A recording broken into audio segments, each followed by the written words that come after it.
चलो question number 9 solve करें। आ जाओ क्वेश्चन नंबर 9 पे देखते हैं क्या दिया है सबसे पहले। So let's see question number 9। Everybody screen के सामने आपके क्वेश्चन नंबर 9 है। PKG Limited has made a plan for the next year 15-16. It is estimated that the company will employ total asset of 25 lakh. Question में total asset दिया है। Total asset मतलब यहाँ पर बेटा इन्वेस्टमेंट होता है। जब आप पैसे खर्च करते हो तो यू बाय असेट। तो टोटल 25 लाख का इन्वेस्टमेंट है। Out of which 30% of the asset being financed by debt at an interest of 9%। बोलने का मीनिंग क्या है यहाँ पे? 25 लाख रुपीज है, राइट। तो उसके दो पोर्शन हो जाएंगे बेटा। 30% वो लोग डेट से लाएंगे, डेट मतलब लोन के थ्रू, जो वो लोग 9% पर एनम पे बोरो करने वाले हैं। सो 30% कितना होता है? अगर हम लोग कैलकुलेशन जाएं कैलसी के थ्रू, so let me have my calci. ये रहा बढ़िया सा कैलसी आ गया मेरा। So let me calculate 25 lakh का 0.3 is how much?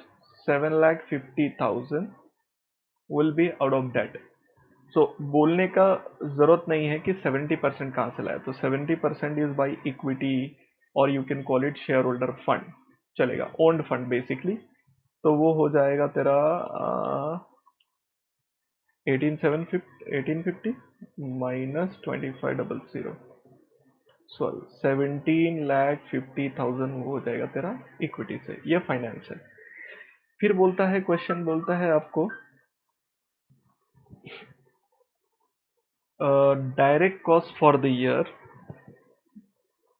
Direct cost for the year are estimated to 15 lakh. Direct cost का मतलब ये होता है गुड्स को बेचने के लिए बनाना पड़ता है, तो बनाने का जो खर्चा है डायरेक्टली वो 15 लाख है। And all other operating expenses मतलब बिजनेस को चलाने के लिए 2,40,000, मतलब ये टोटल खर्चा है अपना। ओके। Sales revenue estimated 22,50,000। अपने को सेल करके 2250 मिल रहा है, तो उसमें ये खर्चा माइनस कर दूंगा तो obviously I will get the profit, and out of that profit I need to deduct the taxes. तो ये सिचुएशन है अपनी। फिलहाल दो इंफॉर्मेशन दी है, so let me right those two information with you guys. So this is question number 9। Income के side की बात करूं, सो इंफॉर्मेशंस में दे have given something about income statement बनाने जैसी पोजीशन दे रखी है अपने। पूरा इनकम स्टेटमेंट तो नहीं बनेगा लेकिन जितना है उतना बन जाएगा। जैसे अपने को सेल्स दे रखा है, सो डायरेक्ट कॉस्ट दे रखा है, राइट, एंड ऑपरेटिंग एक्सपेंसेस दे रखा है। सो 25 लाख, राइट, एम आई राइट? 25 लाख नहीं, 22,50,000। 22,50,000 आपका ये हो गया सेल्स का खर्चा। डायरेक्ट में एक 15 लाख रुपीज का खर्चा है, एंड ऑपरेशनल खर्चा is 2,40,000।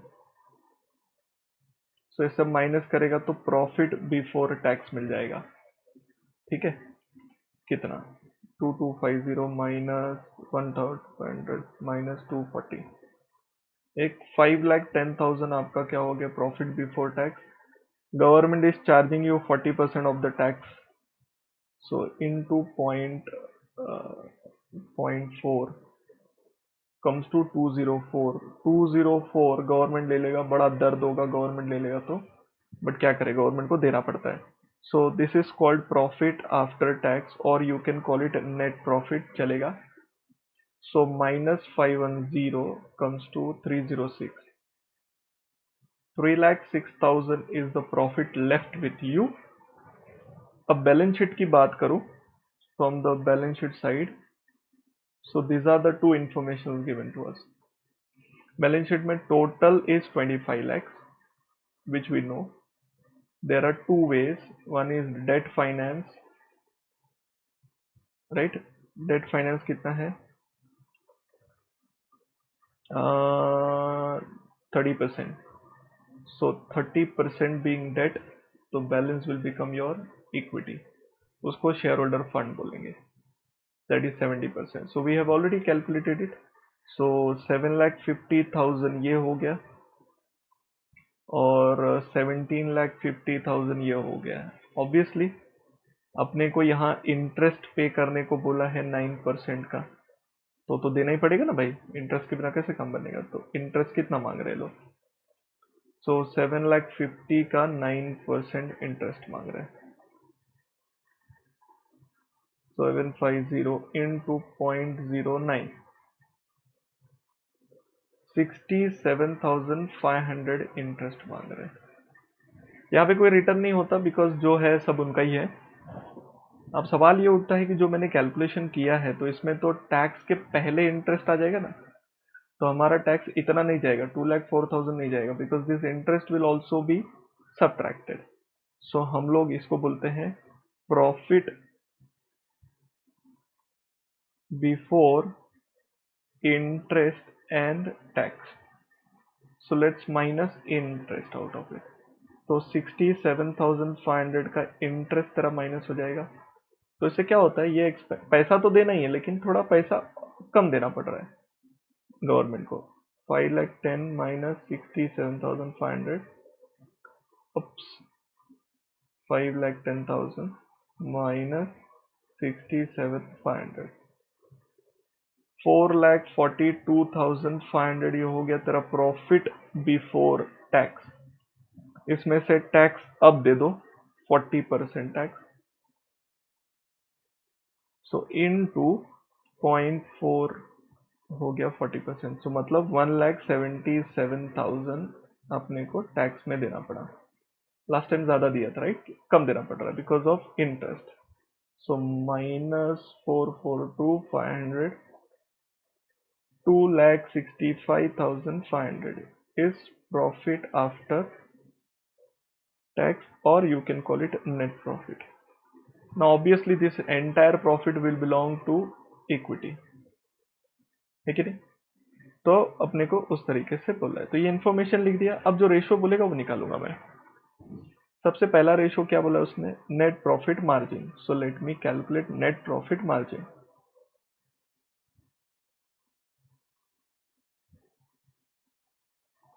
Margin simply net profit sales का कितना परसेंट है ये पूछ रहा है वो। मार्जिन का मतलब होता है percentage. So net profit is 2,65,500 on sale of 22,50,000 into 100। So कितना आएगा, 2,65,500 divide by 22,500। Okay, so comes to 11.80%। तो पहला रेशो आपने कैलकुलेट कर लिया नेट प्रॉफिट मार्जिन, इजी था, इसमें कुछ दिमाग लगाना नहीं था। दूसरा रेशो उनका क्या है, रिटर्न ऑन असेट। इसके पहले मैं असेट टर्नओवर कैलकुलेट करता हूं। असेट टर्नओवर, असेट टर्नओवर का फॉर्मूला क्या है, सेल्स ऊपर असेट नीचे। असेट बोले तो टोटल असेट टाइम्स में आंसर आएगा। 22,50,000 ऊपर असेट तुम्हारा कितना है 25 लाख। सो असेट टर्नओवर रेशो कितना आता है, so let me have 22,50 divide by 2,500, 0.9 times. If you remember मैंने अभी जस्ट थोड़ी देर पहले आपको कराया था what is return on investment, बोला है ना वो लोग ने, return on assets. Return on assets बोलो या इन्वेस्टमेंट। अब रिटर्न ऑन असेट्स का मतलब क्या होता है, यहां निकाल रहा हूं मैं, देखो ध्यान से। रिटर्न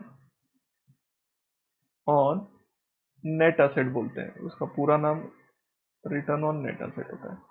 इसको शॉर्टकट में RONA बोला जाता है, रोना। कैसे निकालते हैं, ऑब्वियसली क्या क्या बोला है जरा वापस से देखो, फॉर्मूला खुद ही बन जाएगा। रिटर्न का मतलब होता है नेट प्रॉफिट, और असेट का मतलब असेट होता है, मतलब ये लो और यहां से ये लो। तो फॉर्मूला भी सिंपल है, ऐसे याद रखना है। तो net profit upon asset, actually देखिएगा इन दोनों का मल्टीप्लायर इज दिस। देखो ना, ऊपर का इधर का ले रहा हूं, मल्टीप्लाई करेगा तो सेल्स दोनों में कट जाना है। So the answer is 2,65,500 upon 25 lakh. आप कैलकुलेट भी कर सकते हो या आप इन दोनों को मल्टीप्लाई करोगे तो भी आंसर वही आना है। सो मैं कैलकुलेट कर देता हूँ, चलो, और वो मल्टीप्लाई करके भी दिखाऊंगा।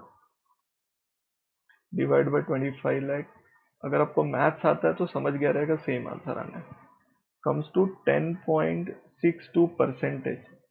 रिटर्न है तो परसेंटेज में ही निकालना होता है। अब मल्टीप्लाई करके भी दिखा देता हूँ, देखो 11.80 लिया नेट प्रॉफिट मार्जिन, उसमें मल्टीप्लाई कर दो 0.9, देख 10.62 आ गया। बोलने का मतलब ये है, इसलिए मैंने डायरेक्टली ये सम कराया बेटा, क्योंकि इन दोनों का मल्टीप्लायर इज रोना। ठीक है, यहां तक समझ में आ गया। अब थोड़ा सा और नीचे खींचते हैं। Then they are asking us to calculate return on equity. So I am doing it here. Oops. Return on equity. Return on equity का मतलब होता है return on share holder fund. तो रिटर्न का मतलब प्रॉफिट और इक्विटी का मतलब शेयर होल्डर फंड। तो सिंपल है, देख, net profit upon share holder fund into 100 by default रहेगा, बोलना नहीं पड़े, 2,65,500। चलो बताओ शेयर होल्डर फंड कितना था, तो शेयर होल्डर फंड यही है ना भाई, 17,50,000। ठीक है, इंटू 100 नहीं लिखूंगा, अंडरस्टूड है, बार बार मत लिखाओ मेरे से। 265,500 डिवाइड बाई 17,50,000, 15.17%, 15.17%। सर आपने ये इसको ऊपर क्यों लिखा? Because return on equity is also multiplier of two things, one is रोना और एक होता है जो क्वेश्चन ने नहीं दिया है। क्वेश्चन ने क्या किया आपको, return on equity, return on net asset, net profit margin and asset turnover दिया है। जबकि जो डुपॉन्ट है, डुपॉन्ट ने क्या थियरी लिखी है पता है? उसने क्या बोला है कि कभी भी रिटर्न ऑन इक्विटी जो हम शेयर होल्डर को रिटर्न दे रहे हैं, it is a multiplier of two elements. One is your return on net asset, another one is that is called leverage benefit. So I'm writing here leverage benefit, balance sheet वाला। इन दोनों का multiplier होता है, मतलब जो आपका रोना आता है रिटर्न ऑन असेट, असेट पे कितना कमाया और कितना लेवरेज है आपको, इन दोनों का multiplier is this. Then he further concluded that RONA, that is return on net asset, is a multiplier of two elements, that is net profit margin and asset turnover ratio. ये सब ना अलग अलग चीजों को रिफ्लेक्ट करते हैं। Net profit margin बोलता है कि सेल्स में आप कितना प्रॉफिट कमा रहे हो, असेट टर्नओवर बोलता है आप असेट को कितना अच्छे से यूज कर पा रहे हो in terms of like turnover, जैसे कि कम असेट है लेकिन ज्यादा टर्नओवर है आपका, सेल्स ज्यादा है, फिर सेल्स से नेट प्रॉफिट कितना है, और इन दोनों के कॉम्बिनेशन को रोना बोलते हैं, that is return on net asset. And ऐसे लेवरेज बेनिफिट होता है। Now I will tell you what is leverage benefit and how it is calculated. Leverage benefit is very simple, what you do is total asset divide by share holder fund, total asset divide by share holder fund. ये formula नहीं दिया है question में बेटा, देख मैंने 4 फॉर्मूले तो वो कर दिए, ये 4 थे ना, ये हो गए, ये नहीं दिया, ये मैं एक्स्ट्रा करा रहा हूं आपको समझाने के लिए कि रिलेशन है भाई। तो असेट कितना है तेरा 25 लाख, उसमें शेयर होल्डर फंड कितना है 17,50,000। सो डिवाइड करो, 25 divide by 1750 comes to 1.428, 1.428 5 times, that is 1.4285। बोलने का मतलब ये है जो भी तेरा परसेंटेज होगा ये मल्टीप्लाई इससे होके ये आ जाएगा। देखो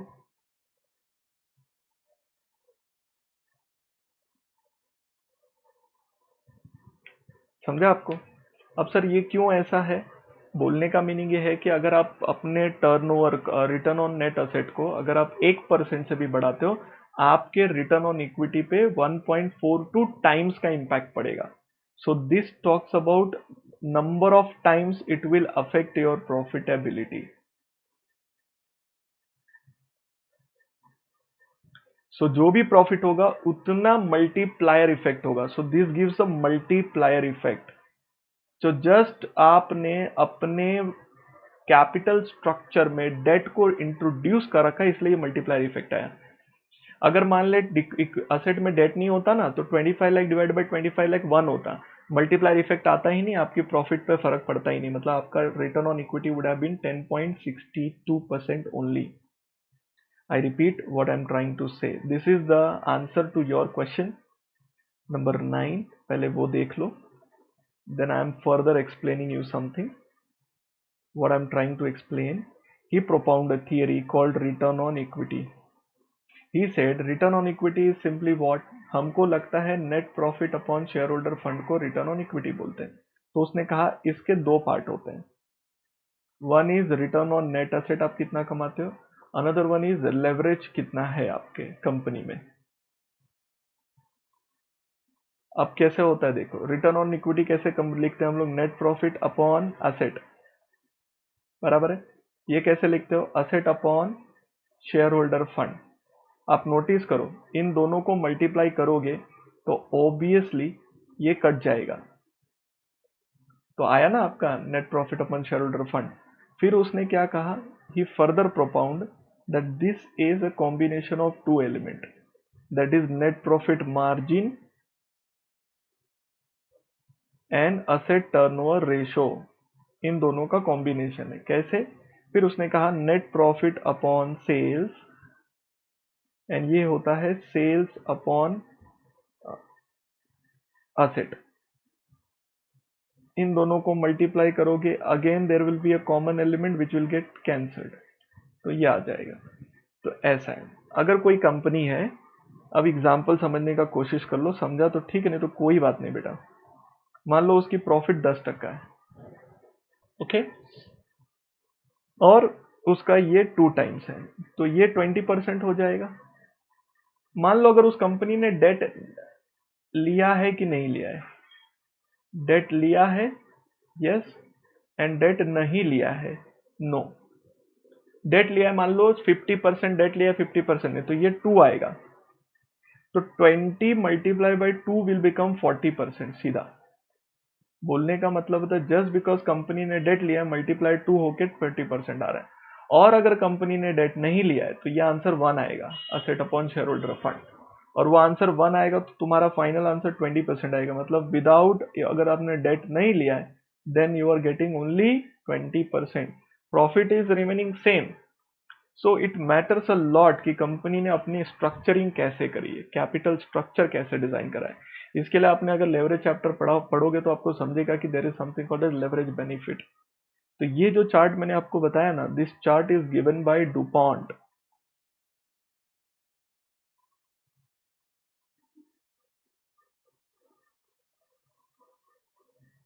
ठीक है, तो this is the chart.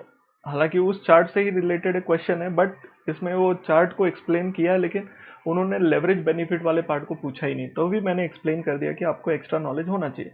So this is extra knowledge, this has nothing to do with your curriculum. पूछा है क्वेश्चन में, सॉल्व कर दो, कोई दिक्कत नहीं है, लेकिन एक्स्ट्रा आएगा तो कोई तकलीफ भी नहीं है. ठीक है, तो ये क्वेश्चन नंबर 9 आपका सॉल्व हो गया. डन.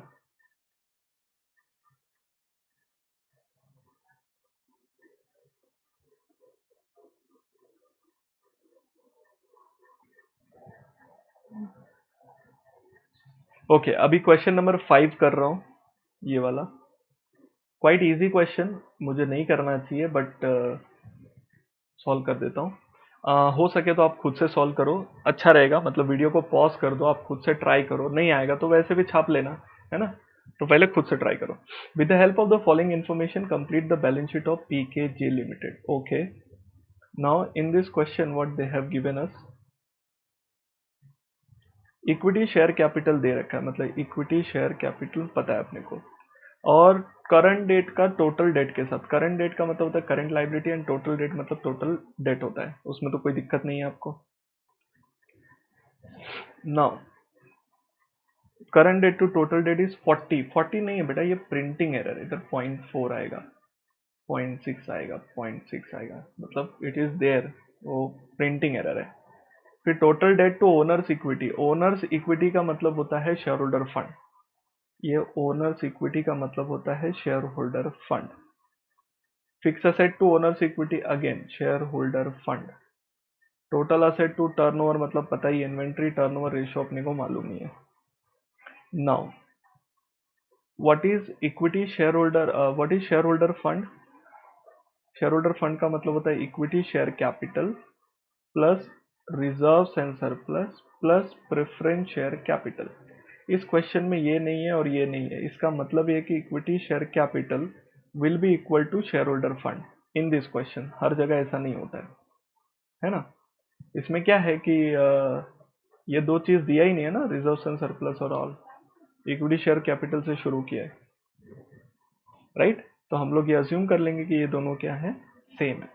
सो क्वेश्चन नंबर 5 मैं सॉल्व कर रहा हूं, आप वीडियो को पॉज करिए, आप खुद से सॉल्व करिए, छापिए मत। होप सो आप नहीं छाप रहे हो, चालू करो।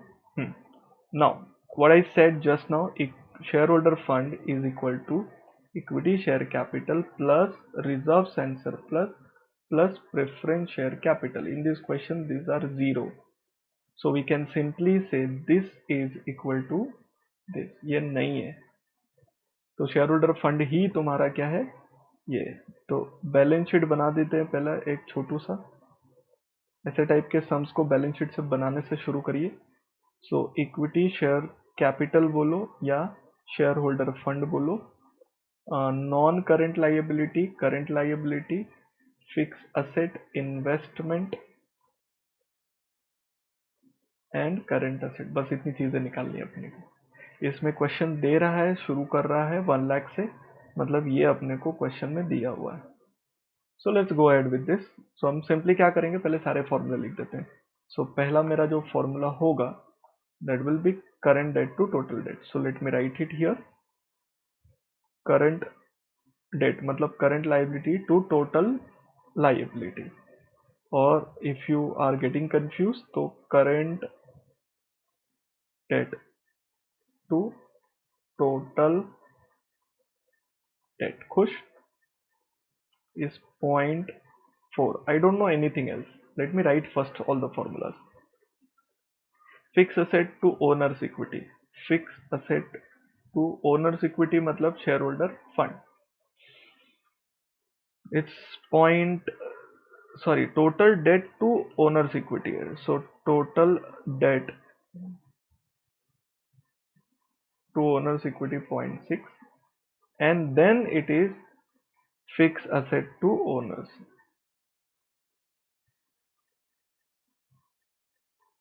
ये भी 0.6 ही है, ठीक है। Total asset turnover is 2 times. Total asset turnover is 2 times. Let me write here. Total asset turnover. तो हमेशा याद रखना, टर्नओवर ऊपर रहेगा, टोटल असेट नीचे रहेगा। टोटल असेट टर्नओवर रेशियो, हाँ अगर ऐसा लिखा होता total asset to turnover ratio, to रहता ना तो फिर टू मतलब डिवाइड, तो टोटल असेट ऊपर आता है, टर्नओवर नीचे आता, तो वो वापस से रिपीट कर रहा हूँ। टोटल असेट टर्नओवर रेशियो का मतलब टर्नओवर ऊपर टोटल असेट नीचे, उतने असेट में से कितना टर्नओवर किया। लेकिन अगर ऐसा लिखा होता total asset to turnover, to T O word होता वहां पे, तो टोटल असेट ऊपर आता, टर्नओवर नीचे आता। जैसे बाकी सब में देखो ना, यहाँ पे देखो टू टू वर्ड आया तो मैं ऊपर लिख के नीचे लिख रहा हूँ, यहाँ पर वैसा नहीं है। अगर यहाँ पे ऐसा लिखा होता तो मैं इसको ऊपर लेता, इसको नीचे लेता, हालांकि वैसा लिखा नहीं है, तो we know what is a formula, ठीक है। So I am doing accordingly, so it is 2 times। And inventory turnover ratio similar, इसका मतलब होता है टर्नओवर ऊपर, इन्वेंट्री मतलब स्टॉक नीचे। लेकिन सर ऊपर तो हम लोग सीओजीएस लेते हैं ना, सीओजीएस की इंफॉर्मेशन पॉसिबल ही नहीं है ना बेटा, ये यहाँ पर हम लोग जनरली क्या लेते हैं, सीओजीएस लेते हैं। इस क्वेश्चन में सीओजीएस इंफॉर्मेशन मिलेगा ही नहीं, क्यों, जीपी रेशियो नहीं दिया है। विदाउट जीपी रेशियो में क्या करूं, तो मेरे पास जो ऑल्टरनेटिव बचता है, बेस्ट ऑल्टरनेटिव क्या है, मैं टर्नओवर ही ले लूं। तो ऐसे अजम्पशंस लेने पड़ जाते हैं कभी कभी। चलो, अब मुझे क्या पता है, शुरुआत किससे हो सकती है। If given in the question is this 1 lakh, तो यहां पर देख सकते हो कि ये हम लोग को पता है। So let me start with that only. So total debt is equal to 1 lakh into 0.6, hence total debt will be 60,000. Now what does total debt means? Total debt इसको बोलते बेटा, इन दोनों का टोटल जो दिया है वो 60,000 है। आगे पढ़ो, तो यहां पर देखो, अगर टीडी मिल गया तो टीडी तो ये भी है, तो यहां पर मैंने लिख दिया 60,000। So I can get the current debt 0.4, hence current debt is 24,000। So breakup मिल गया मुझे ये 24,000। तो ऑब्वियसली 60 में से 24 इधर लिख दिया, तो कितना बचा, 36। सो ये 36 है।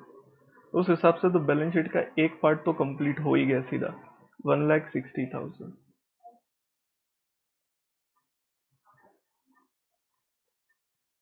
Let me go ahead with this.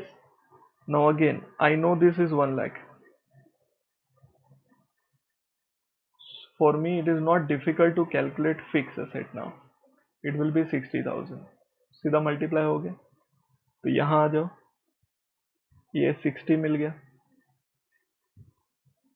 Okay, now total asset turnover ratio. अभी टोटल असेट टर्नओवर, इसमें से आपको क्या पता है, हमको टोटल असेट पता है ना, ये देखो ना 60, ये दो, ये टोटल तुम्हारा लाइबिलिटी साइड का हो गया और ये टोटल असेट साइड का हो गया। तो टोटल असेट तो पता है ना भाई 1,60,000, तो 1,60,000 turnover is equal to 2, hence turnover will be 3,20,000। Sales मिल गया, सेल्स स्टॉक के फॉर्मूले में रख दो, तो स्टॉक मिल जाएगा। स्टॉक टर्नओवर रेशियो है कितना, 8 times, hence stock 320, 40,000। Sir stock लिखोगे कहाँ, कहीं जगह थोड़ी है मेरे पास। अब करंट असेट में तुम दिमाग मत लगाना, इसको अज्यूम कर लो नील, अज्यूम्ड, ये 1 लाख ही है। इसमें से स्टॉक अपना जो है वो हमने कैलकुलेट करा 40,000। So other will be 60,000 which is unknown to us. हो गया, डन। सिंपल है, कुछ इसमें ज्यादा दिमाग लगाने नहीं थे, थोड़े बहुत अजम्पशन है वो ध्यान रखिए बस। वो भी क्या ध्यान रखना रही है, तो लॉजिक है, क्योंकि उसके बिना सम चालू ही नहीं हो सकता। अगर आप उसको लॉजिक में नहीं सेट करोगे, इसमें दो लॉजिक मैंने सेट करे, equity share holder capital is share holder fund. दूसरा लॉजिक जो मैंने सेट करा, इन्वेंट्री टर्नओवर रेशियो में टर्नओवर ले लिया इंस्टेड ऑफ सीओजीएस। जनरली हम लोग क्या लेते हैं, सीओजीएस लेते हैं। पहली बार मैंने क्या ले लिया, इन्वेंट्री। अगर मेरे पास कोई स्कोप नहीं है तो मेरे पास यही बचता है और इसी तरीके से करना पड़ता है। ठीक है, तो ये रहा, so do it.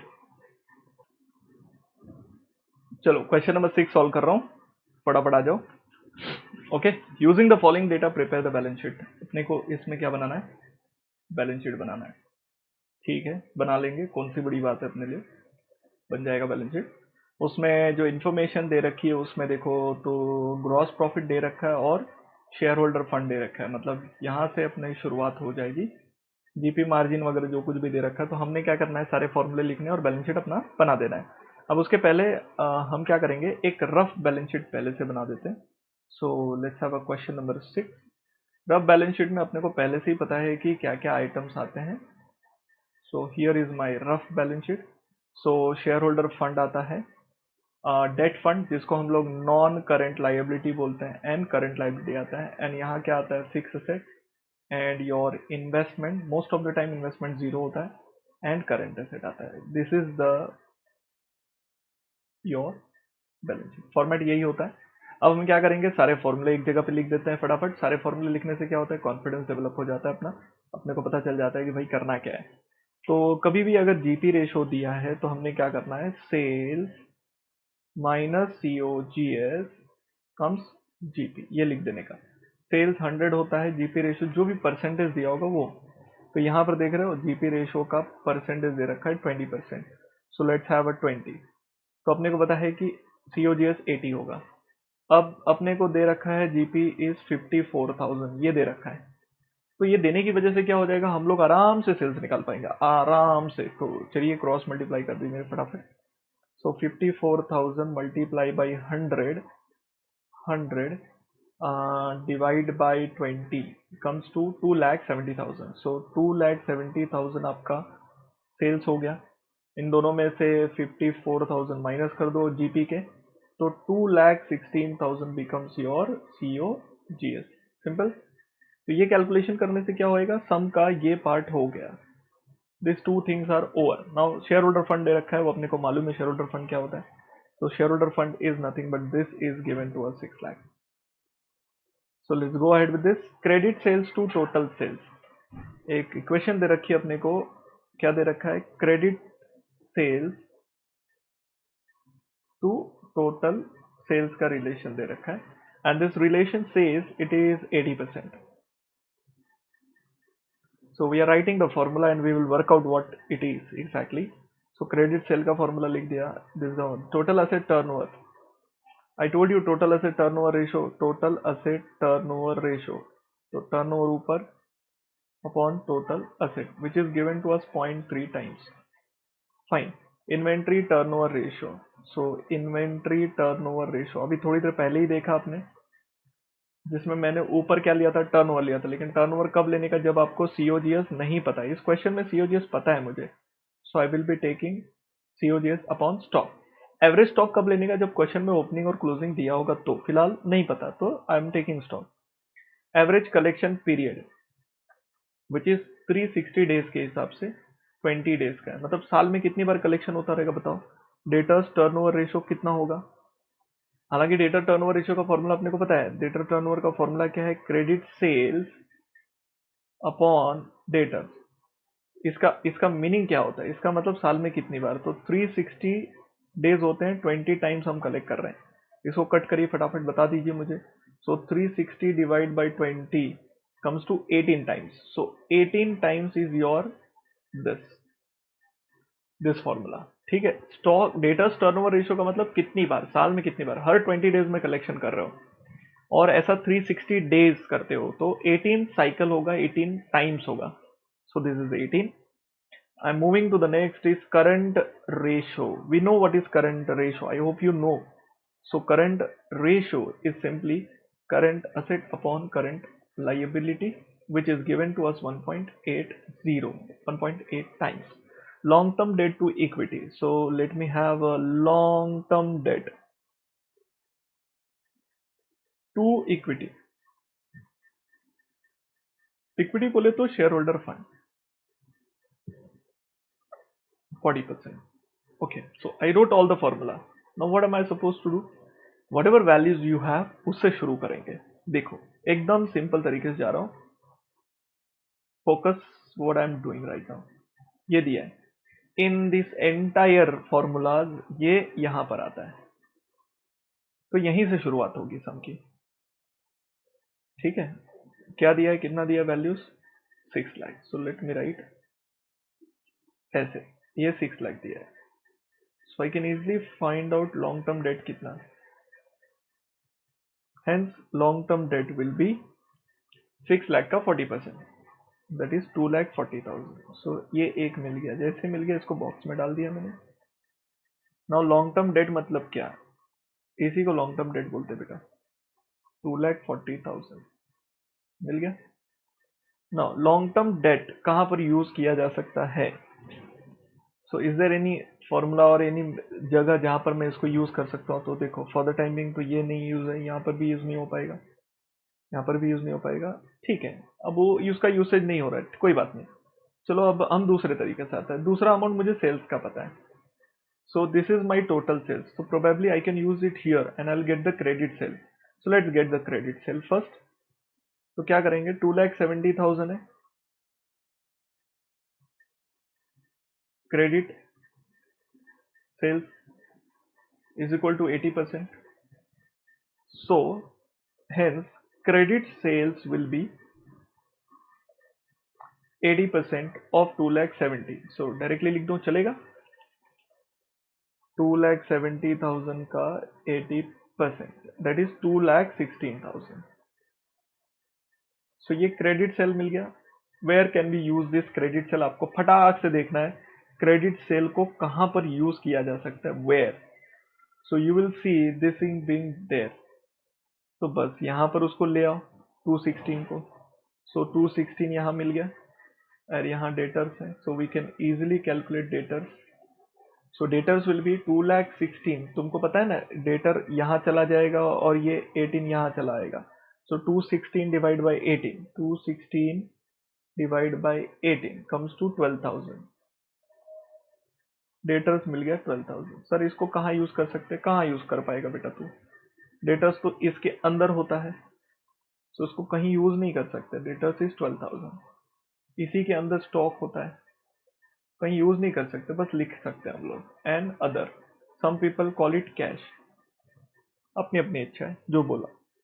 Now my thing is that मैं टर्नओवर को यहां भी तो यूज कर सकता हूँ. टर्नओवर का मतलब सेल्स ही होता है, तो ये सेल्स है ना मेरे पास, तो I can take this sales. तो चलो फिर ले लेते हैं यहाँ पे 2,70,000 divide by total asset is 0.3. So total asset will be, पता है ना, ये यहाँ आएगा वो वहां चला जाएगा. सो 270 डिवाइड बाई 0.3 करना है. 270 डिवाइड बाई 0.3, 9 लाख. सो 9 लाख हो गया. Total asset is 9 lakh. Total asset कहाँ लिखेगा? टोटल असेट असेट साइड में. अब एक चीज ना बच्चे लोगों को ये समझ में नहीं आता बेटा, ये दिख रहा है तेरे को, ये और ये अलग थोड़ी रहने वाला है. Total asset will be equal to total liability, वो तो अंडरस्टूड है ना. Hello, it is understood, this green is understood, right. तो ये बैलेंसिंग फिगर बनता है अपना. फटाफट बैलेंसिंग फिगर लिख दो. Minus 6 lakh minus 2,40,000, so you get 60,000 year. बस काम बन गया. अगर ये 60 मिल गया तो ऑलमोस्ट समझो खत्म ही है सब.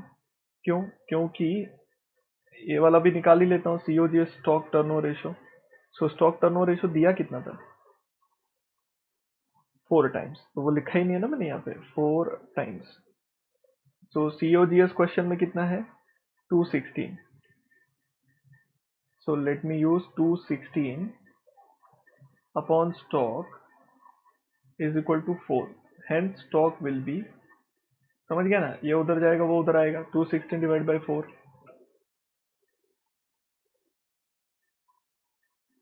54,000. It is just an extra information.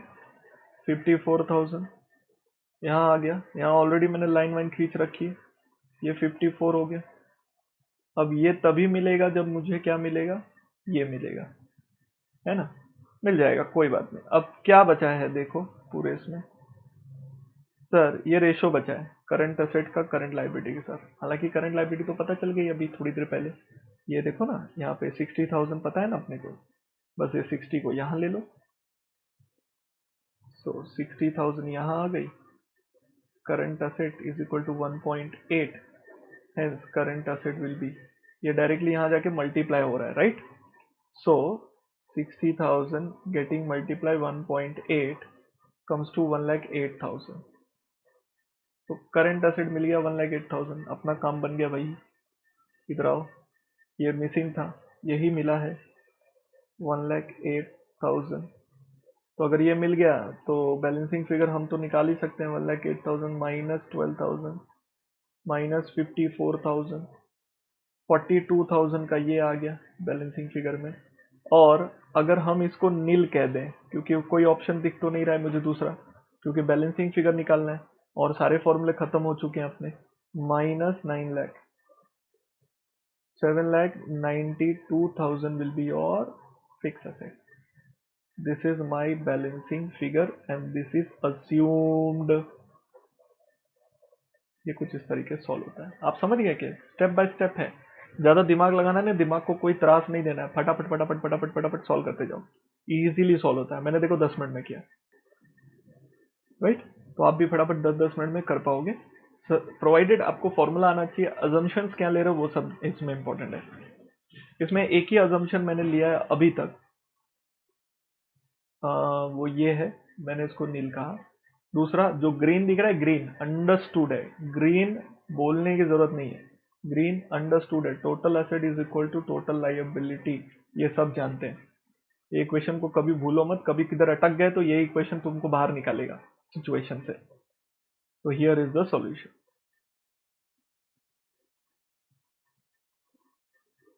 Good, आ तो रहा है तुम लोग को, खामखा टेंशन ले रहे थे रेशोज बोल के, ठीक है? वो ऊपर के बेहुदा समय उसको अलग से सॉल्व कर लेंगे। आ जाओ, ये बड़ा वाला कर देता हूँ, 8 to 1 कर देता हूँ आपके लिए। अब कॉपी करने मत जाओ बेटा, ये खुद से ट्राई करो। यहाँ पर देखोगे सेल्स का फिगर दिया है, जीपी दिया है, तो पहला स्टार्टिंग पॉइंट आपको मिल गया। And then you write all the formulas and based on the formula you start solving it। हालांकि यहाँ पर जो फिक्स एसेट टर्नओवर रेशियो है, जिसको हम लोग टर्नओवर अपॉन फिक्स एसेट करते हैं, वो बोल रहा है टर्नओवर मत लो, क्या लो? सीओजीएस। सीओजीएस तो सीओजीएस, सेल्स की जगह क्या लो? सीओजीएस। तो फॉर्मूला चेंज कर देना है, टर्नओवर की जगह क्या लिखेंगे? COGS upon fix asset. Similar stock turnover ratio basis COGS बोला, वो तो नहीं भी बोलता तो भी वही लेने वाला था मैं। Liquid ratio, current ratio, debtor collection period 2 महीने का दिया है। हाँ हाँ हाँ हाँ हाँ, reserves and surplus to share capital दिया हुआ है, कैपिटल गियरिंग रेशियो दिया है इसमें, fix asset to network, network का मतलब होता है शेयर होल्डर फंड। फिर से इसमें बैलेंस शीट ही बनानी है। बहुत ही इजी सम है, जैसे अभी सॉल्व किया वैसे ही टाइप का सम है, फटाफट सॉल्व कर सकते हो। तो आप क्या करिए, वीडियो को पॉज करिए, खुद से ट्राई करिए। Even if it takes half an hour for you, it's okay, that will help you to remind the formula. आपको सारे फॉर्मूले दिमाग में रिकलेक्ट हो जाते हैं, ठीक है ना? इसके लिए आप खुद से करिए। नहीं आएगा तो मैं तो हुई, मैं एनीवे सॉल्व कर रहा हूँ, ये ले देख। So I will prepare first normal balance sheet, मेरे हिसाब से share holder fund, long term debt, current liability, long term debt बोलो, नॉन करंट लाइबिलिटी बात एक ही है, fix asset, investment, current asset, यही होता है, ठीक है? नाउ शेयर होल्डर फंड को हम लोग नेटवर्थ भी बोलते हैं, इसी को नेटवर्थ बोला जाता है बेटा, ठीक है? और डिटेल में एनालाइज करोगे तो आपको मालूम पड़ेगा इसमें दो चीजें होती है, one is called capital, one is called reserves and surplus. It is a combination of two things that is understood, that everyone knows. So let me go ahead with this. Now I'll be writing all the formulas back to back. Sales and GP, जैसे ही sales मिल गया अपना पहला कार्यक्रम बन जाता है, sales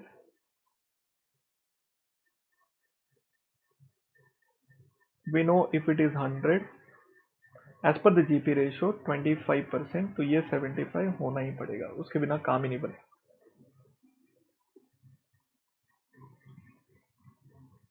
okay, सो कितना अमाउंट दिया है? सेल्स 30 lakhs, यहाँ पे ये पता है अपने को 30 lakhs, रुपीज इन लैक्स में भी कर सकते हो सबको, कोई दिक्कत नहीं है।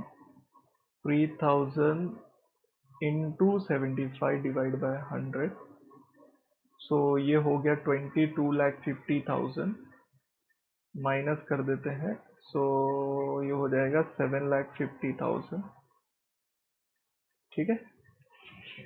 हालांकि जीपी का कोई काम नहीं है, ज्यादातर तो अपने को सीओजीएस का काम है, बट ठीक है, कैलकुलेशन में आ रहा है तो आने दीजिए, कोई दिक्कत नहीं है। अब मैं बाकी फॉर्मूले लिख देता हूँ फटाफट।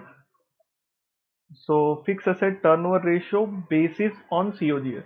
मुझे बताओ फिक्स एसेट टर्नओवर रेशियो का क्या फॉर्मूला आपको मालूम है? मैंने आपको सिखाया है turnover upon fix asset, right?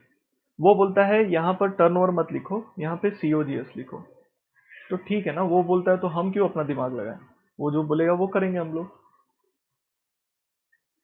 So this is one formula. Let's go with the second one. ये हो गया। सेकेंड क्या बोलता है? Stock turnover. सो स्टॉक टर्नओवर रेशो, इसमें आता ही सीओजीएस है, वो बोले नहीं बोले, राइट। अगर नहीं दिया होता सीओजीएस तो मैं सेल्स लेता, जैसे मैंने एक सम में लिया था। तो यहां पर 6 दिया है। Then you have a liquid ratio. I hope you know what is liquid ratio. Liquid ratio का मतलब होता है क्विक रेशो। क्विक रेशो मतलब quick asset upon quick liability. Generally अगर बैंक ओडी नहीं है तो quick liability will be equal to your current liability, ठीक है ना। बैंक ओडी नहीं है तो फिर क्विक क्या नॉन क्विक क्या, क्योंकि एक ही नॉन क्विक होता है करंट लाइबिलिटी में, सेम हो जाते हैं। तो ये जनरली दोनों को आपस में साथ ही लिखा जाता है। सो 1:1 है भाई, 1/1। Okay, current ratio is 1.5:1। So I know what is current ratio. So it is current asset upon current liability, which is 1.5/1. ठीक है। Debtor collection period is 2 months. So it will give you debtor turnover ratio. हालांकि उसका formula है credit sales upon debtor, ये formula है, right. लेकिन वो अपने को बोल रहा है हर 2 महीने में कलेक्ट करो। तो कितनी बार साल में? तो 12 महीने में हर 2 महीने में कलेक्शन हो रहा है, तो 6 बार। तो ये फॉर्मूला जब यूज करेंगे तो अपन 6 टाइम्स को कैपिटलाइज कर पाएंगे, यूज कर पाएंगे। फिर बोलता है reserves and surplus to share capital. ठीक है, वो क्या बोलता है? Reserves upon share capital is equal to 0.6/1। Will see इसको कैसे यूज कर सकते हैं। फिर कहता है capital gearing ratio. Capital gearing ratio क्या है बेटा? Borrowed fund plus preference share capital upon equity share holder fund. Hello, equity share holder fund मतलब कैपिटल प्लस रिजर्व। ठीक है, फिक्स असेट टू नेटवर्थ, ये दिया कितना है? It's 0.5। Fix asset to net worth is given to us 1.20/1। सारे फॉर्मूले लिख दिए, सुकून आ गया। सारे फॉर्मूले लिखने के बाद दिमाग नहीं लगाना है। अब जैसे जैसे फॉर्मूला अपने को जहां ले जाएगा हम वहीं चल देंगे। जैसे सीओजीएस पता है तो सीओजीएस यहां और यहां यूज हो जाएगा, तो फटाफट पहले यूज कर डालते हैं। चलो, so 22,50,000 fix asset is equal to 1.5। अपने को पता ही है वहां आएगा फिक्स एसेट, वहां मतलब डिवाइड करना है। So fix asset will B 22,50,000 में divide 1.5, 15 lakh. So 15 lakh became your total asset. फटाक से अगर कुछ मिल रहा है तो लिख दो जाके। ओ भाई ऐसा मत लिखोगे, लिखने के लिए और कुछ ना बचे जगह। 15 लाख एक मिल गया, फटाक से गया, मैंने ऊपर लिख दिया। दूसरा चलो COGS 22,50,000 stock is equal to 6। Again यहाँ आएगा तो ऑब्वियसली डिवाइड करना है। 2250 divide by 6, 3,75,000। 3,75,000 stock. So stock मिल गया, लिख दे क्या? हाँ बिल्कुल। कहाँ लिखोगे? इसके अंदर स्टॉक आएगा, इसी के अंदर डेटर्स आएगा और इसी के अंदर अदर्स आएगा। अब स्टॉक अपने को दे रखा है 3,75,000। सो let's go ahead with the stock. Done. अब आगे चलो सर, आगे कहाँ जाएंगे? आगे तो क्रेडिट सेल। हाँ, तो अज्यूम करने की जरूरत नहीं है बेटा, क्योंकि क्वेश्चन में खुद बोला है ये पूरा क्रेडिट है। दिख रहा है ना, ये देखो यहाँ क्रेडिट बोला है, तो दिमाग लगाने की जरूरत नहीं। 30 लाख का sale. So let me write here 30 lakh sales upon God knows debtor कितना, बट ये मालूम है कि 6 है। सॉरी, यहाँ पे मैंने ऑलरेडी बनाया है उसके लिए। So I am writing, why I am writing there. हालांकि सेम चीज लिख रहा था, बट ठीक है ना, यहाँ पे बनाया तो यहाँ लिखूंगा ना मैं। So tell me how much will be the debtor. Obviously ये वहां जाएगा तो डिवाइड होगा, तो 5 lakh. Always put answer to the in the box, because जो एग्जामिनर होता है उसको चेक करने को इजी रहता है आपने जो आंसर्स निकाले। सो 5 लाख यहाँ आ गया। अपने को वन थिंग फॉर श्योर ये पता है कि ये कुछ भी होगा 8,75,000 से ज्यादा ही होगा, नहीं तो बात ही नहीं बने। ओके नाउ और कहाँ पे जा सकते हैं? सो रिजर्व शेयर वो तो नहीं पता है। ये फिक्स एसेट पता है ना, अपने ने ऊपर अभी निकाला, ये पता है पहले से मुझे। अरे अभी तो निकाला, ऊपर लिखा ना, कैसा तुम लोग गजनी लोग। अरे ये क्या है पूरा 15 lakh. So let me take that one, 15 lakh net worth is equal to 1.2 upon 1.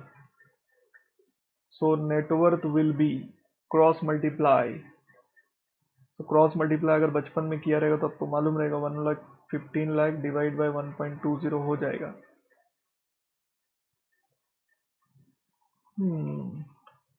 15 lakh divide by 1.2, 12,50,000। कौन है ये सर?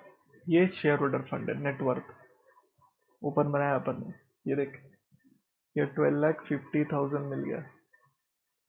उसके अंदर का ब्रेकअप जब आएगा तब आएगा, कोई बात नहीं। नाउ इस क्वेश्चन में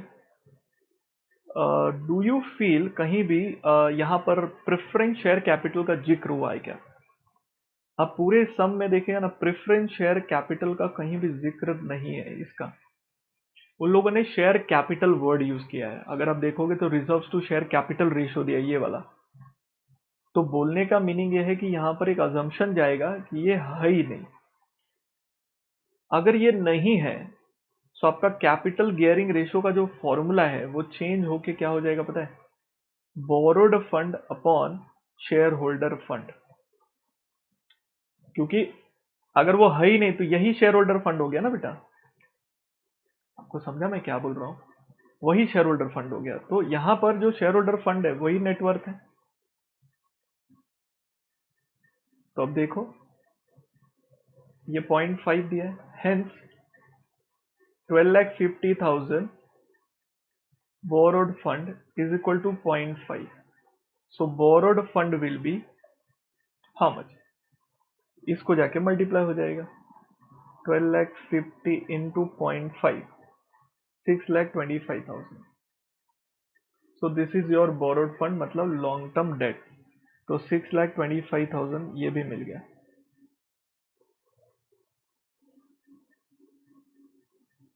राइट? तो अगर 6,25,000 भी आ गया, अब अपने को क्या देखो, पूरे इसमें, पूरे इस कैलकुलेशन में सर एक ये फॉर्मूला बचा है अपना, और ये दो फॉर्मूले बचे।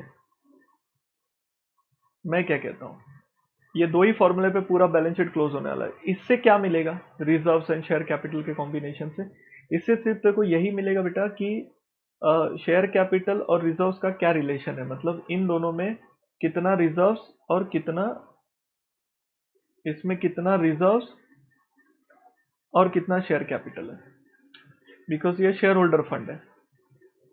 तो वो क्या बोल रहा है, बस यही मिलना है। तो अगर मैं इसको सॉल्व कर दूं तो ज्यादा से ज्यादा क्या होगा देख, reserves is equal to 0.6 of share capital. हालांकि share holder fund is equal to share capital plus reserves होता है, राइट? सो अगर मैं इसको आगे बढ़ाऊं तो शेयर होल्डर फंड मुझे पता है कितना है, 12,50,000, and I'm saying reserve is 0.6 of share capital. So reserve is 0.6 of share capital plus share capital which is 1. So सीधी सी बात है, share capital will B 12,50,000 divide by 1.6। ये दोनों जुड़ जाएंगे ना बेटा। सो share capital will B 12,50,000 divide by 1.6 comes to, share capital will be 7,81,250 and reserve will be इसका 60% into 0.6, that is 468,750। इन दोनों का टोटल मार लो, शेयर होल्डर फंड मिल जाएगा, that is 12,50,000। एक तरीका इसको सॉल्व करने का ऐसे इक्वेशन के थ्रू कर सकता है तुम, और एक शॉर्टकट तरीका ये भी है। देख, वो लोग ने क्या बोला है, अगर रिजर्व 1 रुपया है तो ये 0.6 है, मतलब ये तेरा 1.6 है। इफ दिस इज योर 1.6, तो 0.6 कितना और 1 कितना, क्रॉस मल्टीप्लाई करके निकाल सकते हो, तो भी तेरा आंसर वही आएगा जो अभी निकाला, 781 250 एंड 468 750। ये जो भी आया इसको अपने को यहां लिखना है।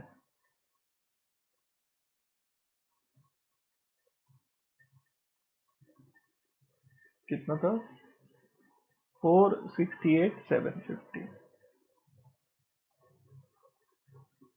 इससे कोई बात नहीं बनेगी, इससे ज्यादा से ज्यादा क्या होगा पता है, इट विल बी लाइक इसका सेग्रीगेशन मिल गया, बात आगे नहीं बढ़ी। अब अपने पास दो ही फॉर्मूला बचा है बेटा, ये वाले।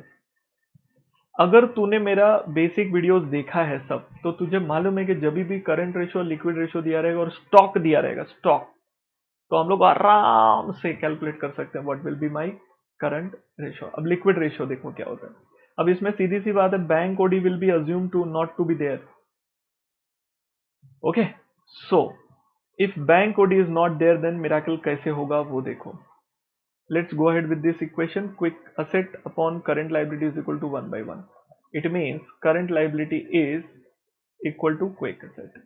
Similar way, current asset upon current liability says 1.5 upon 1. इसको ले लिया यहाँ पे, which says current liability is equal to 1.5 times of current asset. दिखाई दे रहा है आपको? तो हम लोग बोल रहे हैं current liability is 1.5 of current asset, ऐसे। तो ये इक्वेशन 1, इक्वेशन 2, इक्वेशन 1 को 2 में से माइनस कर दो, so current liability is equal to 1.5 current asset, और current liability is equal to quick asset, minus कर देते हैं। ये कट गया, ये जीरो हो गया।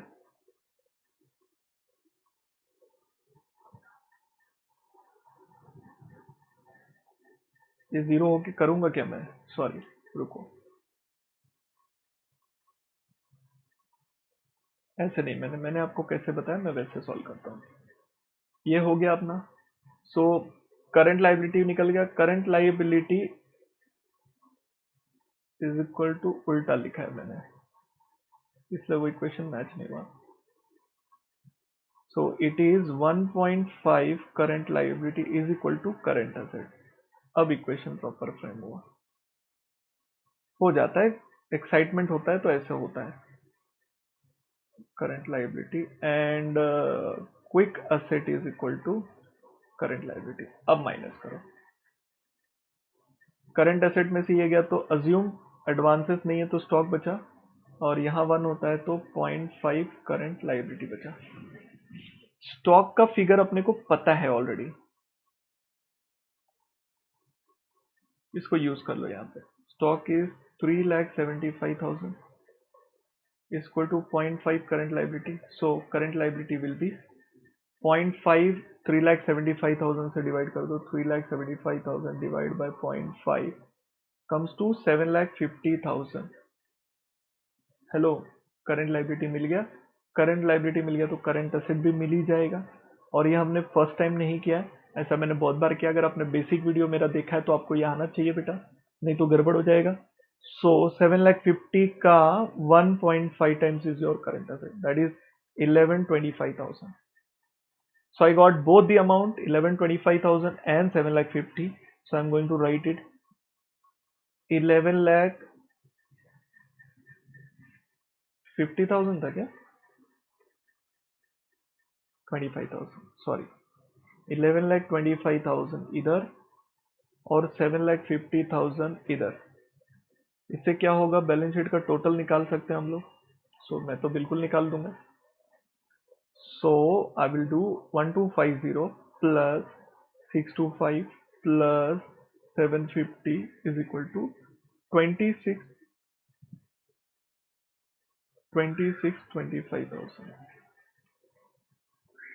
सो I take the total this side. Match हो रहा है क्या, अगर नहीं मैच होगा तो ठीक है, नहीं मैच हुआ तो डिफरेंस विल बी और investment.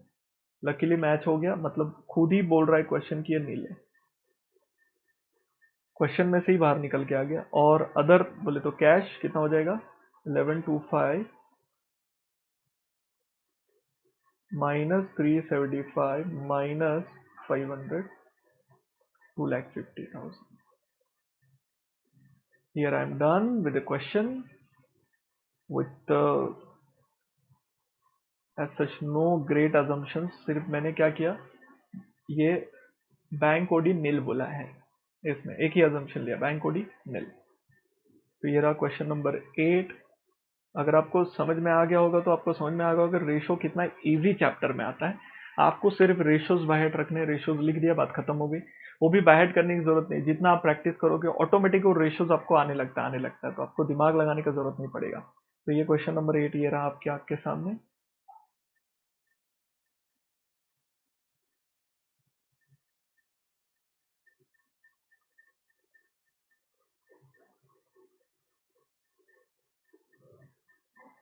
Okay, that's great, that's really great.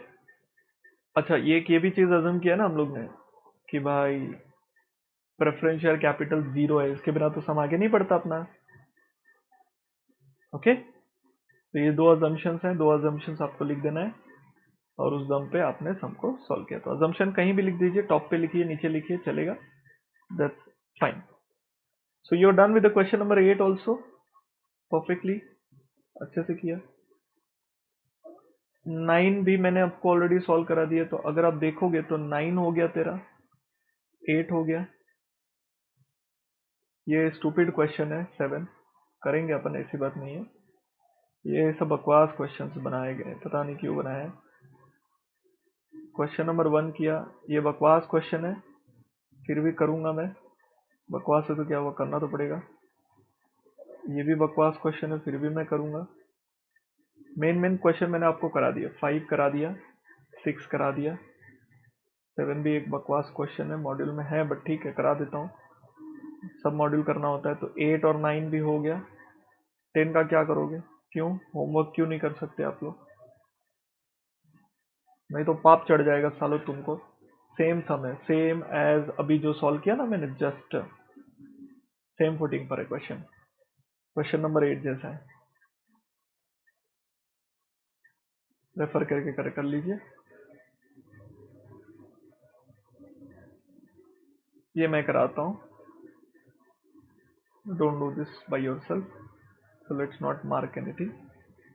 12 already करा हुआ लग रहा है मैंने, हाँ ये देखो लिखा है तो किया ही रहेगा। ओह, ये भी कर रखा है मैंने, ये भी आपके आंख के सामने करवाया। ये होमवर्क दिया था, सेम सम अभी किया हम लोग ने जस्ट, आप खुद से ट्राई करिए, होमवर्क दिया था लेकिन आप कर पाओगे, उतना इशू नहीं है इसमें। नेटवर्क मतलब शेयर होल्डर फंड, ये होमवर्क ये नहीं कराऊंगा मैं, ये आपको आना चाहिए, इसमें कोई दो राय नहीं है, ठीक है। ये एक ये चाहिए तो 17 फिर से मैं करा दूंगा, ऐसा कोई जरूरत नहीं है मुझे कराना ही चाहिए, बट ठीक है करा देता हूँ।